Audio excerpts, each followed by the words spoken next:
Welcome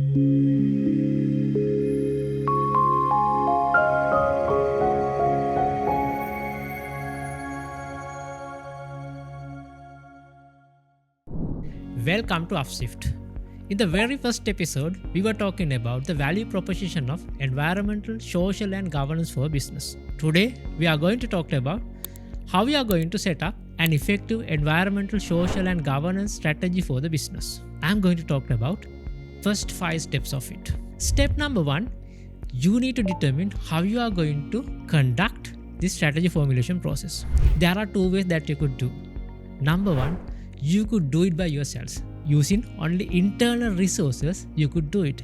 If your organization is capable enough of doing this kind of an exercise, you could do it by yourselves. Number 2, you could do it hybrid way. You will bring an external expert or consultant or third-party organization to support you. Together with the external resources as well as internal resources, you could come up with your own sustainability strategy. No matter what's the mode that you are going to use. Rest of the steps remain unchanged. Let me talk about step number 2. Step number 2 is about you need to learn what standards you are going to align with.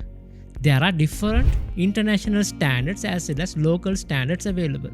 For example, GRI, IFRS, SDG, UNGC Global Compact, local standards, so on and so forth. You can align with a single standard or multiple standards. Choice is yours. You need to learn about it and also understand how you are going to apply it. If you are getting the support of an external resource or consultant, they may be able to share more insight and experience with you. Having said that, after understanding about what standards you are going to follow, step number 3 is about understanding about your business value chain. Entire value chain of your business. Upstream, the space that you are operating, as well as downstream of your business. To do that, you can't do it using only an individual. You will have to have a cross-functional team who has the better understanding of all these aspects of the value chain. Representative from upstream, representative from the operational space, as well as representative who have the knowledge and experience in your downstream as well.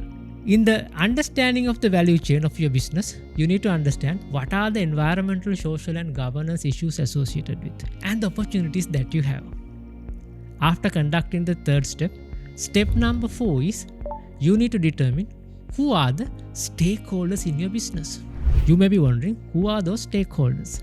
Stakeholders are the individuals or group of people who have an interest in your business or who are going to be influenced with your business or with your value chain, or someone who can make an influence to your business or value chain.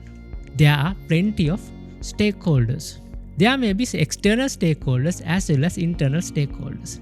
In your business, you may have hundreds of suppliers. You may have 20 to 30 customers or the consumer groups, regulatory bodies, community, general public, the government, employees of the organization, so on and so forth. Step number 5 is about, though you have a list of stakeholders, maybe come in hundreds, you can't deal with everyone. You need to prioritize them.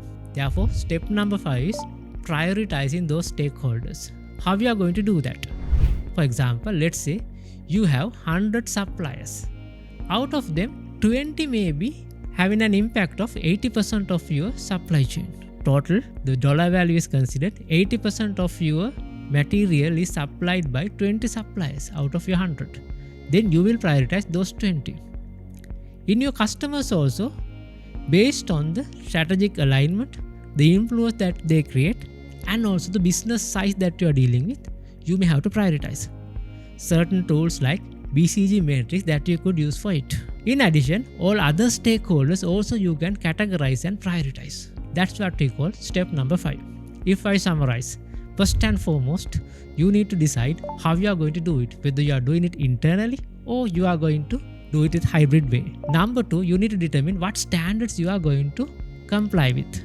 Number 3 is about you need to understand the value chain of your business to determine issues and opportunities in the space of environment, social, and governance. Number 4 is about identify who are the stakeholders in your business. Number 5 is about out of all these stakeholders, how you are going to prioritize and who are the prioritized stakeholders in your business. Once you have completed all 5 steps, now you have set the climate to start your sustainability strategy formulation. We are going to talk about next steps in coming episode. Stay tuned.